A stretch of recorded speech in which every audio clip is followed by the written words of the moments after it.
So in this topic, we've already taken a look at financial systems and the components of them, and two of the components were financial institutions and financial instruments. So in this video, we'll be taking a look at these two things, and the next video we'll be taking a look at financial markets. So we're basically just going to look at the different types of financial institutions and financial instruments. So financial institutions, we have depository financial institutions, and these are basically like your banks. They accept deposits and provide loans to everyday individuals. So a commercial bank such as ANZ, Commonwealth Bank, that's a depository financial institution. We also have investment banks. And investment banks primarily provide financial and advisory services. So they do manage funds for governments and businesses and high net worth individuals, but most of their work is done in advisory services, so off balance sheet sort of work. And we'll be taking a look at sort of the differences between these commercial banks and investment banks in the third topic. So an example would be Macquarie Bank, so one of the most sort of popular investment banks probably. We also have other than commercial and investment banks, which are probably your big two. We have contractual savings institutions. And these are sort of things like superannuation and insurance. So it involves a contract and savings being put into the institution. So with insurance, you, in a way, are saving. So you put money in each week or month or whatever your contract says. And you'll have a particular contract that says that if certain things happen, you will get that money back. And same for superannuation.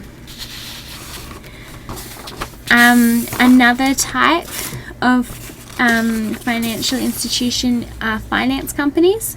So these are different to commercial banks. They do provide finance or loans. However, instead of accepting deposits in order to provide those loans, they borrow funds directly from the market. And finally, unit trusts. Unit trusts are where investors buy units issued by the trust, and the funds are then pooled together and invested in one sort of trust. So rather than investing singularly, you'll be investing in a sort of pooled trust. Financial instruments. So there's three main types of financial instruments, or four main, I suppose. So you've got equity instruments first of all. So these are things like shares, everything that is normally in equity for a business. So they have a few characteristics in order for us to determine whether they're equity or the other type. So there's an ownership interest in the firm. There's a going concern, which means it unlimited life sort of thing, and it continues.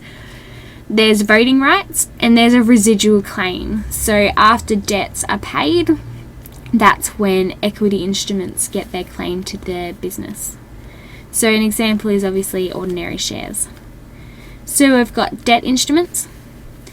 So they have the characteristic of they have interest and principal repayments. So rather than dividends, they have a finite life. So rather than having a going concern, they have a finite life. They have first claim rather than a residual claim. So when a company goes broke, they will get first claim. So an example is bonds. But there's different types of financial instruments that have characteristics of both equity and debt. So they might have a finite life, but they might have a residual claim, or they might have ownership interest, but have interest and principal repayments. So what do we call those types? Well, we call them hybrid instruments, and they're things such as preference shares or options, so bonds that might have an option to convert, so convertible bonds or options. Finally, we also have derivatives. Now these are quite hard to get your head around, but they're basically where your value is derived by an underlying security. So their main purpose is to manage risk, but they can be used for speculative trading. So there's 4 main types of derivatives. So we have forward contract, futures contract, an option contract, and a swap contract. So an option is an option to convert to shares at a later date. A swap contract is maybe swapping exchange. So you have a contract that you will swap and exchange at a fixed date.